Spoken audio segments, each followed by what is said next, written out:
दोस्तों आज है 17 जनवरी 2024 और मैं लेने जा रहा हूँ अपना वेट।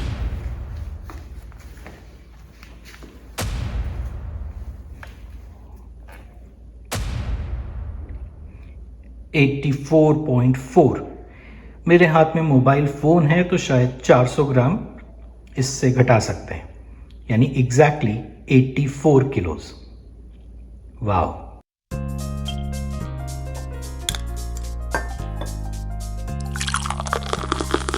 दोस्तों दशहरा हो गया, दिवाली हो गई, क्रिसमस हो गया और न्यू ईयर भी सेलिब्रेट कर लिया और अभी अभी मकर संक्रांति भी गई।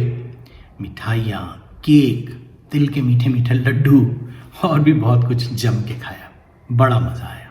इन सब के बाद अभी एक दो दिन पहले आईने के सामने खड़े होकर खुद से थोड़ी सीरियस वाली बातचीत हुई और तो और मेरे इस टी शर्ट ने भी मुझसे कहा, भाई रुक जा, मैं तेरी फेवरेट टी शर्ट हूँ, क्यों मुझसे दूर जा रहे हो।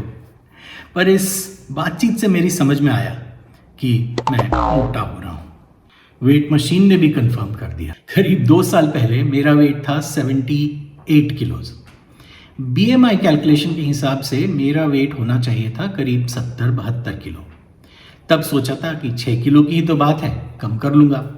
पर भाई साहब ये क्या हुआ, 6 किलो का फ़र्क तो पड़ा पर उल्टी साइड। जी हाँ, तब से अब तक मेरा वेट 6 किलो बढ़ गया है।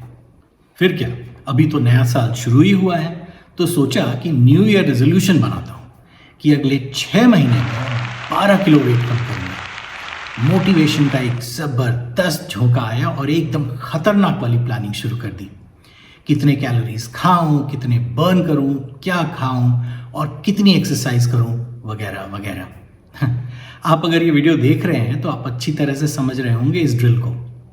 दिन भर ये कार्यक्रम चला पर शाम होते होते लगा कि कहीं कुछ तो गड़बड़ हो रही है। बार बार डेजावू वाली फीलिंग आ रही थी। डेजावू, अरे वही फीलिंग जब आपको लगता है कि अभी जो कुछ हो रहा है वो पहले भी हो चुका है।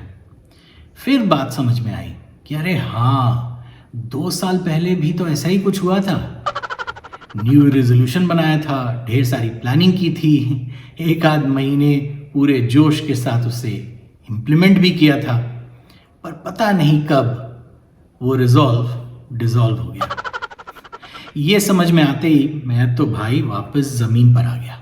अब तो न्यू ईयर रेजोल्यूशन के बारे में सुन के ही हंसी आती है, जोक बन गया है।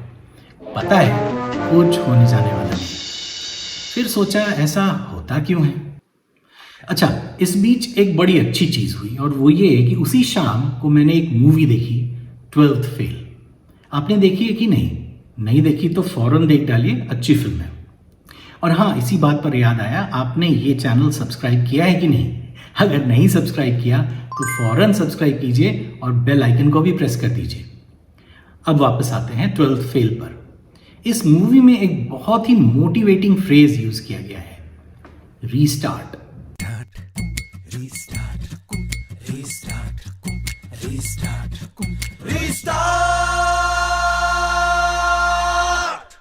जीरो से कर रीस्टार्ट।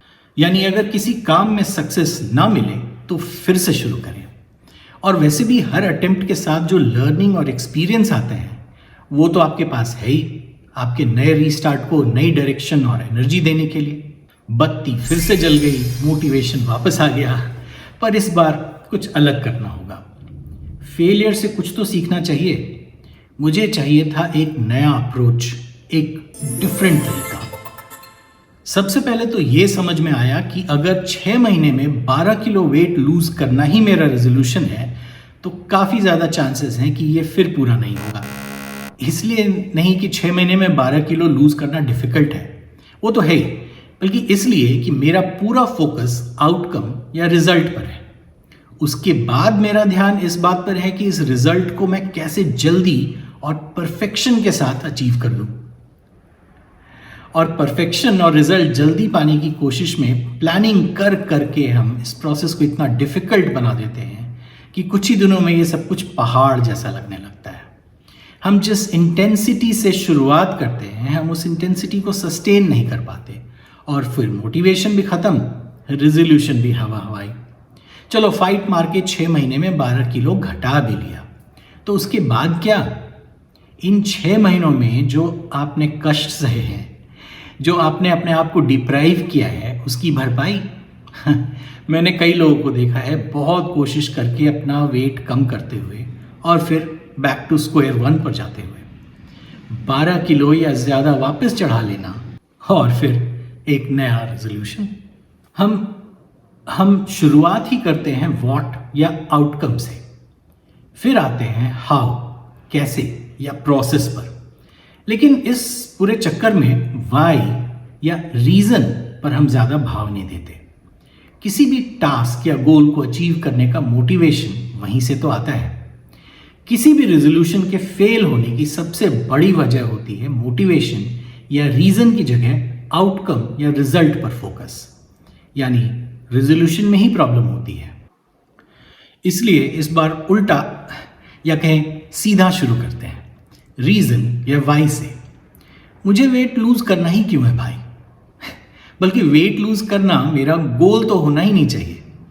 गोल तो है कि मुझे अपने फिजिकल हेल्थ का ध्यान रखना है ताकि मैं लाइफ को पूरी तरह से एंजॉय कर सकूं।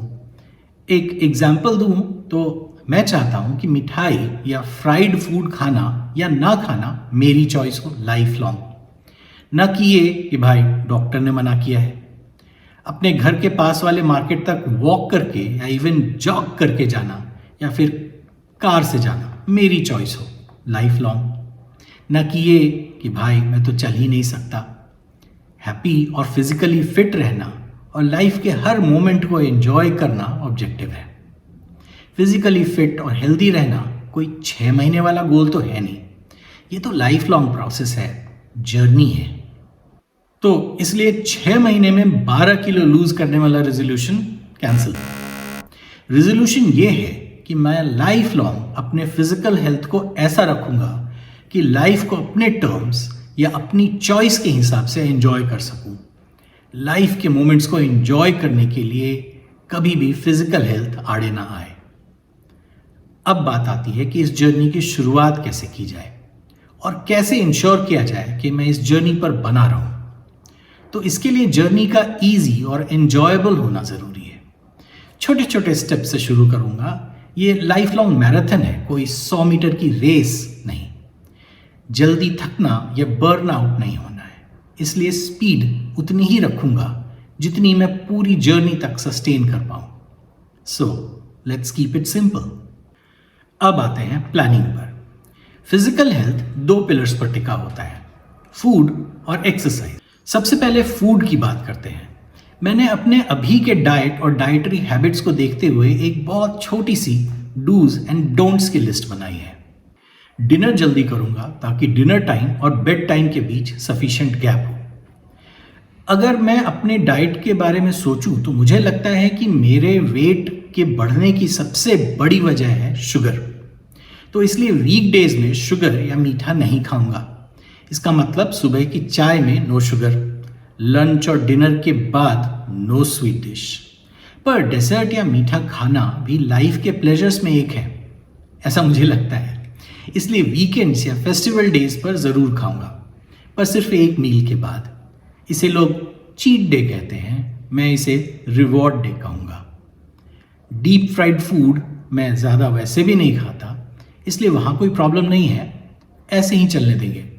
डीप फ्राइड फूड को अवॉइड करता रहूँगा। घर का बना शुद्ध खाना ओवर आउटसाइड फूड। जहाँ तक हो सके बाहर का खाना अवॉइड करना है। मैं नॉर्मली क्वांटिटी ज़्यादा नहीं खाता, इसलिए पोर्शन साइज की भी प्रॉब्लम नहीं है।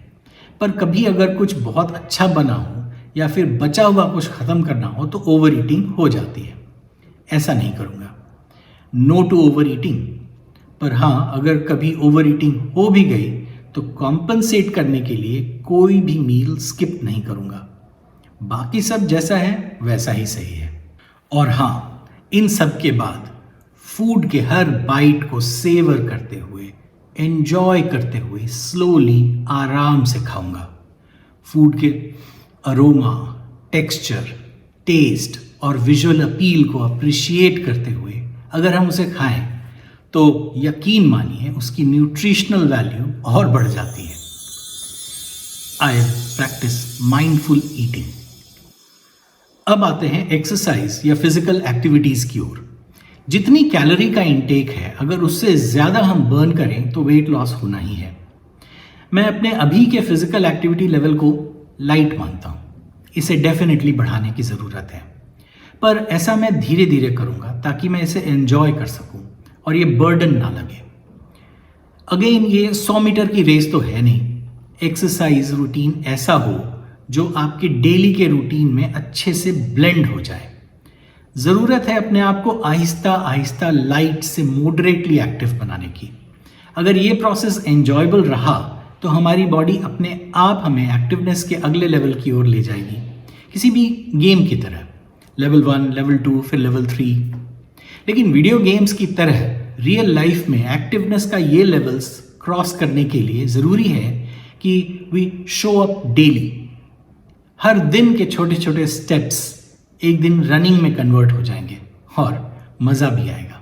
इसलिए मैं अपने डेली रूटीन में ऐड करूँगा ये 2 चीज़ें।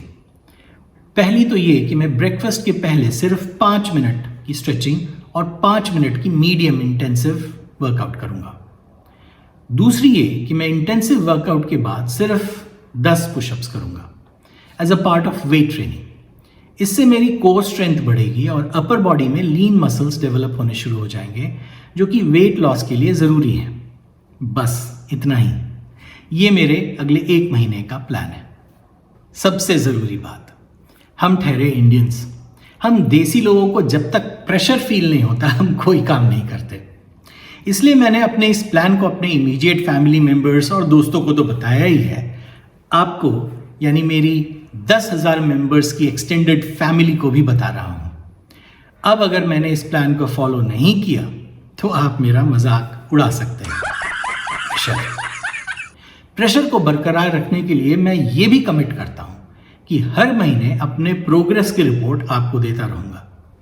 तो चलिए फिर शुरू करते हैं। आज से मेरी हेल्दी लिविंग की जर्नी शुरू। आज से ठीक 1 महीने बाद मैं अपनी अपडेट वीडियो पोस्ट करूंगा, जिसमें मैं आपको अपनी इस जर्नी में प्रोग्रेस के बारे में बताऊंगा, जो चैलेंजेस फेस किए, जो डिफ़िकल्टीज आई और जो सक्सेस मिला उसके बारे में बताऊंगा। उम्मीद है आप इस जर्नी में मेरा साथ देंगे। कैसा लगा मेरा प्लान? प्लीज़ कमेंट करके बताइए। अगर मेरे लिए आपकी कोई एडवाइस हो या आपको लगता है कि मैंने कोई इम्पॉर्टेंट चीज़ मिस कर दी है तो उसे भी कमेंट करके बताइए, मेरी थोड़ी हेल्प हो जाएगी। सेला बेलवी, लाइफ इज़ ब्यूटिफुल। चीयर्स।